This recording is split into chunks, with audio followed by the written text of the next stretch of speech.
Hello friends, welcome back to my YouTube channel Study Career Point. I hope you all are doing well. So start करते हैं देखिए हमारे आज के question paper से। तो देखिए इसमें हम आपका CDP पेपर 2 के लिए कवर कर रहे हैं। तो देखिए स्टार्ट करते हैं हमारे फर्स्ट क्वेश्चन के साथ।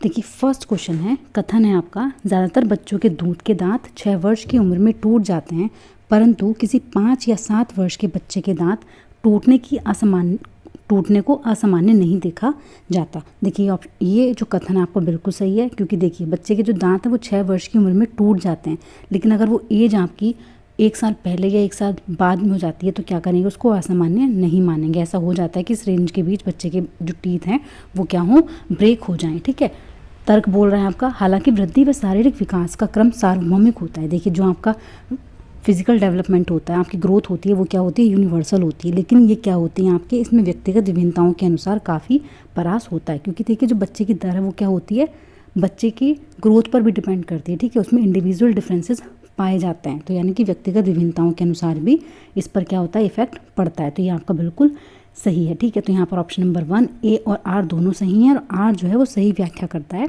ए की। चलते हैं देखिए नेक्स्ट क्वेश्चन पर। देखिए किस सिद्धांत में प्रतिपादित किया गया है कि विकास की जो दिशा है समान होने पर भी प्रत्येक बच्चे का विकास अपनी गति से होता है। तो देखिए कौन सी ऐसी जो डेवलपमेंट की वो है जिसमें क्या होता है, बच्चे की जो दिशा है वो समान होने पर भी बच्चे का जो विकास है वो अपनी गति से होता है। तो वो होती है आपकी व्यक्तिगत विकास का सिद्धांत, प्रिंसिपल ऑफ इंडिविजुअलिटी। ठीक है, क्या होता है, प्रिंसिपल ऑफ इंडिविजुअलिटी। तो यहाँ पर ऑप्शन नंबर 4 जो होगा वो बिल्कुल सही है। चलते हैं देखिए नेक्स्ट क्वेश्चन पर। देखिए which of the following is not an important secondary agency. तो देखिए आपको पता लग गया यहाँ पर, देखिए जो फैमिली होती है वो प्राइमरी होती है और सारी आपकी क्या है, सेकेंडरी है। तो इसका मतलब आपका ऑप्शन नंबर 1 जो होगा वो बिल्कुल सही हो जाएगा, क्योंकि फैमिली जो होती है वो क्या होती है, आपकी प्राइमरी होती है। ठीक है, प्राइमरी एजेंसी होती है। चलते हैं देखिए नेक्स्ट क्वेश्चन पर।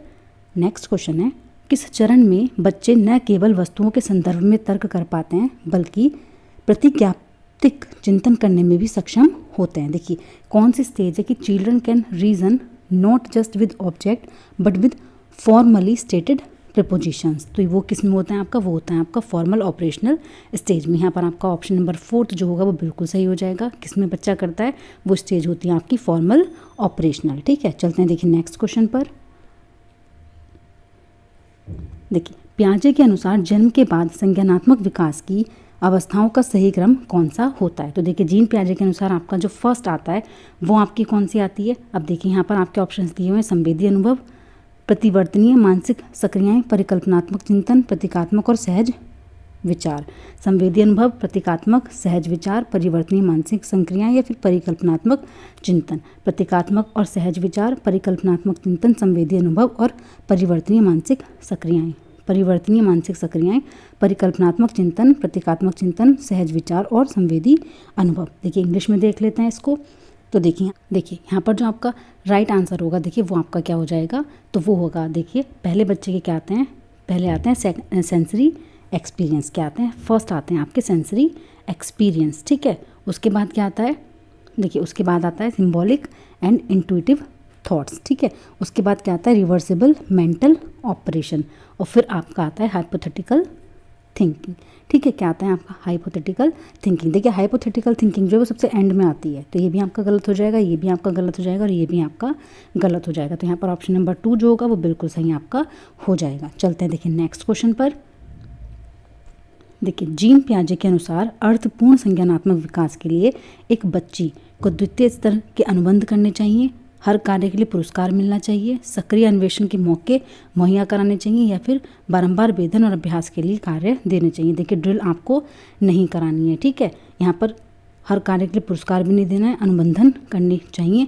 यहाँ पर आपका आंसर होगा सक्रिय अन्वेषण के मौके मुहैया कराने चाहिए। ठीक है, चलते हैं देखिए नेक्स्ट क्वेश्चन पर।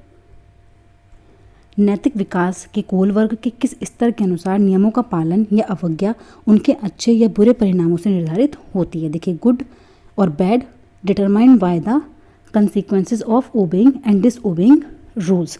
तो देखिए यहाँ पर जो आपका राइट आंसर है वो क्या हो जाएगा, तो वो हो जाएगा आपका प्री कन्वेंशनल लेवल में। किस में होता है आपका, प्री कन्वेंशनल लेवल में। ठीक है, तो यहाँ पर ऑप्शन नंबर 2 जो हो जाएगा वो बिल्कुल आपका सही हो जाएगा।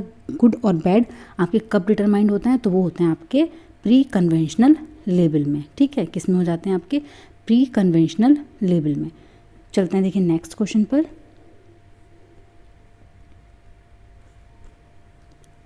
वाइगॉत्स्की के अनुसार बच्चे अपने साथियों के माध्यम से सीखते हैं। तो देखिए बच्चे जो हैं वो क्या करते हैं, social interaction with, competition with, physical fighting with, या फिर मेकिंग फन ऑफ। तो देखिए यहाँ पर आपके सारे ऑप्शन बिल्कुल गलत हो जाएंगे। यहाँ पर ऑप्शन नंबर 1 जो होगा वो आपका बिल्कुल सही हो जाएगा। ठीक है, चलते हैं देखिए नेक्स्ट क्वेश्चन पर। देखिए ले वाइगॉत्स्की के सिद्धांतों के अनुसार पाण के क्या मायने हैं, जो आपका स्कैप फोल्डिंग होता है उसके क्या मायने हैं, आपसे पूछ रहे हैं। ठीक है, तो देखिए यहाँ पर आपका कौन सा आंसर सही होगा। तो देखिए वयस्कों का मदद की प्रकार और मात्रा में बदलाव करना। क्या होता है आपका, वयस्कों का मदद की प्रकार और मात्रा में बदलाव करना। वयस्कों का बच्चों की किसी प्रकार की मदद ना करना गलत हो जाएगा। इनाम देना ये भी गलत है। जटिलता को काम करके उन्हें बेहद सरल बनाना ये भी आपका गलत है। ठीक है, ऑप्शन नंबर 2 जो होगा वो यहाँ पर बिल्कुल सही हो जाएगा। चलते हैं देखिए नेक्स्ट क्वेश्चन पर। देखिए एक प्रगतिशील कक्षा में सीखने सिखाने के मूल्यांकन के लिए परीक्षाएं केवल, देखिए जहाँ पर केवल होता है वो आपका नेगेटिव वर्ड होता है तो यहाँ आपका कट जाएगा। बच्चों का सम्मान किया जाता है और शिक्षकों का हर बच्चे की क्षमता में विश्वास होता है। एक रूपी और मानकीकृत, देखिए जो आपका स्टैंडर्डाइज्ड करिकुलम है वो उसका पालन नहीं होता है। ठीक है, स्टैंडर्डाइज्ड करिकुलम का पालन यहाँ पर नहीं होता है। ठीक है, शिक्षा शास्त्र अलचीला और शिक्षक केंद्रित, देखिए शिक्षक केंद्रित नहीं होता, बाल केंद्रित होता है। ठीक है, तो यहाँ पर ऑप्शन नंबर 2 जो होगा वो बिल्कुल सही आपका हो जाएगा। चलते हैं देखिए नेक्स्ट क्वेश्चन पर।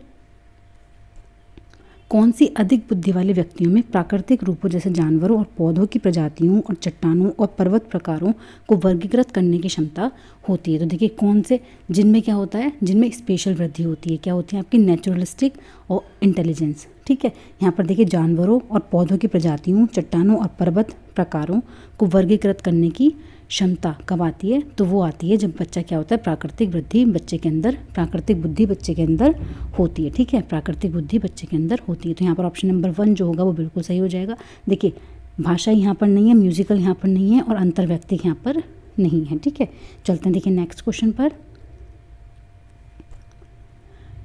यह वाक्य स्त्रियों, पुरुषों और दूसरे जेंडर की भूमिका समाज तय करता है, जेंडर की संरचना के बारे में क्या दर्शाता है। तो देखिए जेंडर की संरचना के बारे में क्या दर्शाता है कि जेंडर जो है वो एक सामाजिक संरचना है, एक सोशल कंस्ट्रक्ट है। ठीक है, तो ऑप्शन नंबर 3 जो होगा वो बिल्कुल यहाँ पर सही हो जाएगा। चलते हैं देखिए नेक्स्ट क्वेश्चन पर। देखिए कथन है, शिक्षकों को मानकीकृत पाठ्यचर्या व आकलन तरीकों के इस्तेमाल व कार्यान्वित करने पर बल देना चाहिए। देखिए स्टैंडर्डाइज्ड टेस्ट, देखिए स्टैंडर्डाइज्ड जो करिकुलम है उसका यूज़ यहाँ आपको नहीं करना है। ठीक है, उसका यूज़ आपको नहीं करना है। स्कूलों को बच्चों में व्यक्तिगत विभिन्नताओं को स्वीकारने की बजाय उन्हें हटाने का प्रयास करना चाहिए, बिल्कुल गलत है। देखिए स्कूल में बच्चों को व्यक्तिगत विभिन्नताओं को स्वीकार करना चाहिए। ठीक है, तो यहाँ पर ऑप्शन नंबर 4 ए और आर आपके दोनों ही क्या हैं, गलत हैं। चलते हैं देखिए नेक्स्ट क्वेश्चन पर। मूल्यांकन क्यों नहीं किया जाना चाहिए। देखिए जो असेसमेंट है वो क्यों नहीं किया जाना चाहिए, बच्चों की सीखने की तैयारी के स्तर का पता लगाने के लिए। ठीक है, सीखने सिखाने की प्रक्रिया में सुधार करने के लिए, बच्चों में प्रतिस्पर्धा की भावना पैदा करने के लिए, या फिर यह समझने में मदद करने के लिए कि बच्चे क्या कर सकती हैं और क्या नहीं। तो देखिए तो आपके पॉजिटिव वर्ड्स हैं, लेकिन कंपटीशन की भावना आपको बच्चे के अंदर पैदा नहीं करनी है। ठीक है, तो ऑप्शन नंबर 3 जो हो जाएगा वो यहाँ पर बिल्कुल सही हो जाएगा। नहीं, नेगेटिव आपसे पूछे थे और नेगेटिव ही आपको मिल गया। ठीक है, चलते हैं देखिए नेक्स्ट क्वेश्चन पर। छात्रों को उनके सीखने पर रचनात्मक प्रतिक्रिया प्रदान करने और अपने स्वयं के अध्यापन पर मनन करने के लिए शिक्षकों को योगात्मक मूल्यांकन का प्रयोग करना चाहिए, रचनात्मक मूल्यांकन का। केवल, देखिए केवल जहाँ होगा वो तो आप डायरेक्टली देख के ही हटा दोगे। ठीक है, केवल क्या होता है आपका पैडागॉजी में नेगेटिव वर्ड होता है। ठीक है, तो इतना आपका कट जाएगा। तो यहाँ पर क्या है, देखिए रचनात्मक मूल्यांकन के लिए क्या करना, आपको रचनात्मक प्रक्रिया प्रदान करने के लिए रचनात्मक मूल्यांकन का प्रयोग करना है। ठीक है, रचनात्मक मूल्यांकन का यूज़ करना है। चलते हैं देखिए नेक्स्ट क्वेश्चन पर।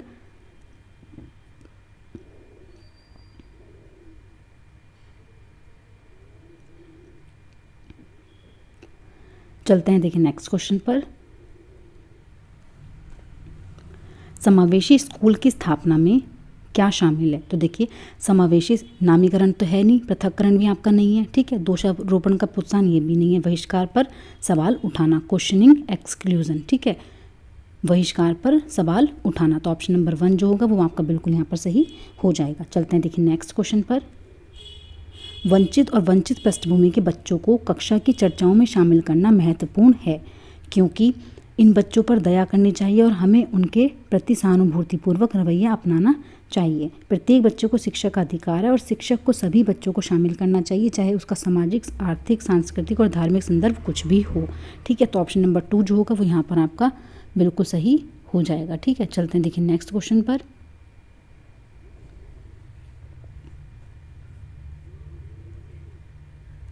देखिए नेक्स्ट है, एक बच्चे को कई शब्दों को आपस में अंतर करने में कठिनाई होती है।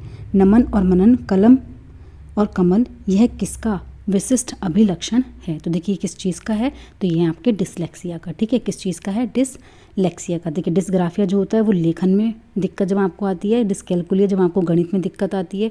ठीक है, और ये डिसफेजिया आपका क्या होता है, जब आपको किस चीज़ में, भाषा संबंधी लैंग्वेज में आपकी दिक्कत आती है। ठीक है, यहाँ पर ऑप्शन नंबर 4 जो होगा वो आपका बिल्कुल सही हो जाएगा। ठीक है, चलते हैं देखिए नेक्स्ट क्वेश्चन पर।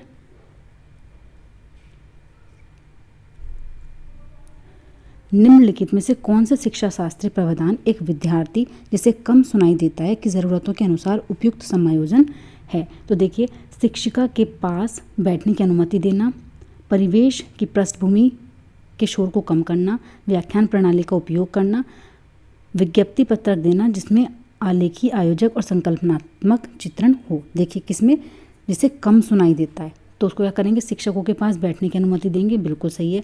परिवेश की पृष्ठभूमि के शोर को कम करना, ये भी आपका सही है। व्याख्यान प्रणाली का उपयोग, ये भी आपका क्या होगा, ये भी आपका यहाँ पर ये आपका गलत हो जाएगा। व्याख्यान प्रणाली का यूज़ नहीं करेंगे क्योंकि उसको कम सुनाई देता है। ठीक है, ऑप्शन नंबर 4 भी आपका ठीक हो जाएगा, जिसमें आलेखी और आयोजक और संकल्पनात्मक चित्रण हो, उस चीज़ का भी हम यूज़ यहाँ पर कर सकते हैं। तो यहाँ ऑप्शन नंबर 1 जो होगा, फर्स्ट, सेकंड और फोर्थ आपका सही हो जाएगा। चलते हैं देखिए नेक्स्ट क्वेश्चन पर। देखिए, एक शिक्षिका अपने विद्यार्थियों में रचनात्मकता को किसके द्वारा बढ़ावा दे सकती है? तो देखिए, कई विचारों और सहज ज्ञान युक्त अनुमानों को प्रोत्साहित करके, पुनरुत्थान को बढ़ावा नहीं देना है, अभ्यास को बढ़ावा नहीं देना है। ठीक है, यह सुनिश्चित करके शिक्षक का बच्चों की शिक्षा पर पूर्ण नियंत्रण है। देखिए ये भी आपका गलत है। यहाँ पर जो ऑप्शन नंबर 1 है वो आपका बिल्कुल सही है, कई विचारों और सहज ज्ञान युक्त अनुमानों को प्रोत्साहित करना। ठीक है, ऑप्शन नंबर 1 जो होगा वो यहाँ पर बिल्कुल सही हो जाएगा। चलते हैं देखिए नेक्स्ट क्वेश्चन पर। शिक्षक को किस चीज़ के लिए प्रोत्साहित करना चाहिए बजाय इसके? तो देखिए, शिक्षक को आंतरिक अभिप्रेरणा को प्रोत्साहित करना चाहिए, प्रतिस्पर्धा को, देखिए कंपटीशन को आपको बढ़ावा नहीं देना है। ठीक है, परफॉर्मेंस ओरिएंटेड होना चाहिए या फिर फेलियर एक्सेप्टेंस गोल। तो देखिए यहाँ ये भी आपका क्या होगा, गलत होगा, ये भी आपका गलत है। ठीक है, ऑप्शन नंबर 1 आंतरिक अभिप्रेरणा को और बाहरी अभिप्रेरणा को। ठीक है, आंतरिक को तो आपको बढ़ावा देना है, लेकिन बाहरी अभिप्रेरणा को क्या करना है, नेग्लेक्ट करना है। ठीक है, मतलब नेग्लेक्ट भी नहीं बोल रहे, क्या बोल रहे हैं यहाँ पर कि शिक्षक को अब आंतरिक अभिप्रेरणा को तो क्या करना है, प्रोत्साहित करना है बजाय किसके, बाहरी अभिप्रेरणा के। ठीक है, चलते हैं देखिए नेक्स्ट क्वेश्चन पर। देखिए, निम्नलिखित में से कौन सी भावना सार्थक सीखने की प्रक्रिया में बाधा डालती है? तो देखिए, सार्थक सीखने की प्रक्रिया में आनंद तो बाधा नहीं डालेगा, खुशी भी बाधा नहीं डालेगी, गर्व भी बाधा नहीं डालेगा, लेकिन जो आपका बोर है, बोर्डम जो है, उब जाना किसी चीज़ से, ठीक है, तो वो आपका क्या करेगा, प्रॉब्लम क्रिएट करेगा। तो यहाँ पर ऑप्शन नंबर 1 जो होगा वो आपका बिल्कुल सही हो जाएगा। चलते हैं देखिए नेक्स्ट क्वेश्चन पर। विद्यार्थी जो अधिगम असहायता को दर्शाते हैं, मतलब लर्न हेल्पलेसनेस को दर्शाते हैं, मानते हैं कि क्षमता स्थिर व स्थायी है, मानते हैं कि क्षमता बुद्धिशील है, उसे प्रयास से बेहतर किया जा सकता है, महारत उन्मुखी विद्यार्थी होते हैं, सीखने उन्मुख लक्ष्य तय करते हैं। तो देखिए यहाँ पर जो आपका राइट आंसर है वो क्या हो जाएगा, तो वो है आपका, देखिए जो जिनके अंदर लर्न हेल्पलेसनेस होती है वो क्या करते हैं, मानते हैं कि क्षमता जो है वो स्थिर और स्थायी होती है। ठीक है, believe that ability is fixed and stable. तो ऑप्शन नंबर 1 जो होगा वो बिल्कुल सही यहाँ पर हो जाएगा। चलते हैं देखिए नेक्स्ट क्वेश्चन पर। देखिए नेक्स्ट क्वेश्चन है, बच्चा क्या सीखता है या कितनी अच्छी तरह सीखता है और विभिन्न परिस्थितियों में उस सीखने को कैसे लागू कर पाता है, वह इस पर निर्भर करता है। तो देखिए वो किस चीज़ पर निर्भर करता है, वस्तुओं और लोगों के अवलोकन और अंतःक्रिया के अवसर, शिक्षक याद करने के अवसर प्रदान करके, देखिए याद करने के लिए बच्चे को नहीं वो करना है, सीखने को सुनिश्चित करने के लिए उसे किस तरह की सजा दी जाती है, ये भी आपका गलत है। कार्यों को पूरा करने के लिए सिर्फ कार्यों को पूरा नहीं करना कि उनको भौतिकवादी पुरस्कार दिए जाएं। ठीक है, तो यहाँ पर ऑप्शन नंबर 1 जो होगा, वस्तुओं और लोगों के अवलोकन और अंतःक्रिया के अवसर पर। ठीक है, चलते हैं देखिए नेक्स्ट क्वेश्चन पर। देखिए नेक्स्ट है, अपनी सोच के बारे में सोच पाना क्या कहलाता है और एक कौन सा कौशल है। तो देखिए अपनी सोच के बारे में सोच पाना क्या होता है आपका मेटा कॉग्निशन, ठीक है, क्या होता है आपका मेटा कॉग्निशन, और ये क्या है आपका एक हायर ऑर्डर एबिलिटी है। क्या है आपकी हायर ऑर्डर एबिलिटी है। तो यहाँ पर ऑप्शन नंबर 4 जो हो जाएगा वो बिल्कुल सही हो जाएगा, ठीक है, ऑप्शन नंबर 4 जो है वो यहाँ पर बिल्कुल सही है। चलते हैं देखिए नेक्स्ट क्वेश्चन पर। एक शिक्षिका रचनावादी कक्षा में सीखने को कैसे सुसाधित कर सकती है। तो देखिए बारंबार वेदन और अभ्यास करने, अभ्यास आपको ड्रिल नहीं कराना है। जो बच्चे अरुचि दिखाते हैं उन्हें सजा देकर सजा आपको पनिशमेंट नहीं देनी है, ठीक है। पाठ्य पुस्तक के सवालों के उत्तर निर्देशक करके, ये भी आपका गलत है। ऑप्शन नंबर 3 सीखने सिखाने की प्रक्रिया को दिलचस्प और संवादात्मक बनाकर, ठीक है, ऑप्शन नंबर 3 जो होगा वो यहाँ पर बिल्कुल सही आपका हो जाएगा, ठीक है। चलते हैं देखिए नेक्स्ट क्वेश्चन पर।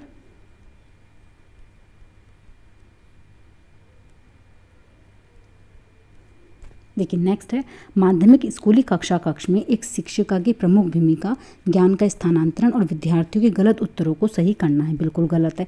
देखिए जो शिक्षिका है उसका सिर्फ मेन उद्देश्य क्या होता है, विद्यार्थियों की गलतियों को सही करना नहीं होता, ठीक है, उनके ज्ञान का स्थानांतरण करना नहीं होता, ठीक है। तो यह ऑप्शन जो है वो आपका गलत हो जाएगा। सीखने के तथ्यों को अर्जित करने की प्रक्रिया है तो वेदन और बारंबार अभ्यास से आती है। देखिए ड्रिल आपको नहीं करानी है, बच्चों को अवसर देना है, ना कि बच्चों को क्या करना है, रट्टाफिकेशन कराना है। तो यहाँ पर ऑप्शन नंबर 4 आपका ए और आर आपके दोनों ही गलत हैं, ठीक है। चलते हैं देखिए नेक्स्ट क्वेश्चन पर। देखिए निम्न में से कौन सी रणनीति अर्थपूर्ण अधिगम को सुसाधित नहीं करेगी, पूछ रहे हैं, ठीक है, कौन सी जो है वो सुसाधित नहीं करेगी।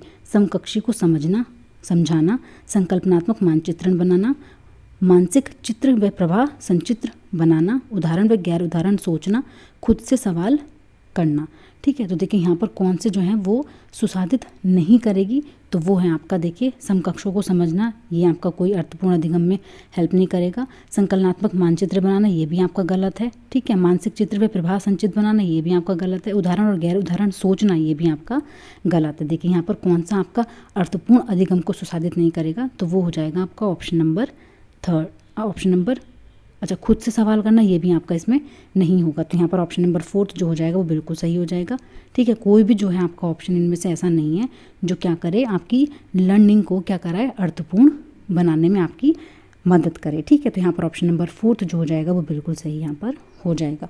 चलते हैं देखिए नेक्स्ट क्वेश्चन पर। देखिए नेहा हमेशा रश्मि से अधिक अंक प्राप्त करने के लिए कार्य करती है ताकि वह खुद को रश्मि से बेहतर दिखा पाए। नेहा किस प्रकार के लक्ष्य निर्धारित कर रही है। तो देखिए जो नेहा है वो किस प्रकार के लक्ष्य निर्धारित कर रही है, वो क्या कर रही है कि खुद को बेहतर दिखा पाए, ठीक है, खुद को बेहतर दिखा पाए। नेहा हमेशा रश्मि से अधिक अंक प्राप्त करने के लिए कार्य करती है। तो इस प्रकार के लक्ष्य क्या होते हैं, तो इस प्रकार के लक्ष्य होते हैं आपके परफॉर्मेंस गोल। क्या होते हैं आपके परफॉर्मेंस गोल, ठीक है। तो यहाँ पर ऑप्शन नंबर 4 जो होगा वो आपका बिल्कुल सही हो जाएगा। चलते हैं देखिए नेक्स्ट क्वेश्चन पर। नेक्स्ट और आज का लास्ट क्वेश्चन है आपका ये, एक सामाजिक रचनावादी कक्षा कक्ष में बच्चों को सीखना किससे प्रभावित नहीं होता। देखिए किस चीज़ से प्रभावित नहीं होता है आपसे पूछ रहे हैं, ठीक है। तो कक्षा कक्ष में की जाने वाली गतिविधियों से इससे तो प्रभावित होता है। पाठ्यचर्या पुस्तकों में दी गई विषय वस्तु से इससे भी प्रभावित होता है। सहकर्मी समूह के साथ अंतःक्रिया से, ये भी आपका पॉजिटिव है। दोस्तों द्वारा प्राप्त अंकों से, देखिए दोस्तों द्वारा प्राप्त अंकों से कोई भी बच्चों को सीखने मतलब ये चीज़ प्रभावित नहीं करती है, ठीक है। तो यहाँ पर ऑप्शन नंबर 4 जो होगा वो बिल्कुल सही हो जाएगा। नेगेटिव ही आपसे पूछा था और ये पॉइंट क्या है आपका, बिल्कुल नेगेटिव है, ठीक है। तो यहाँ आज की आपकी क्लास जो है वो कंप्लीट होती है। अगर मेरा सेशन आपको पसंद आया तो प्लीज़ मेरे चैनल को लाइक करें, सब्सक्राइब करें और शेयर करें। Thank you.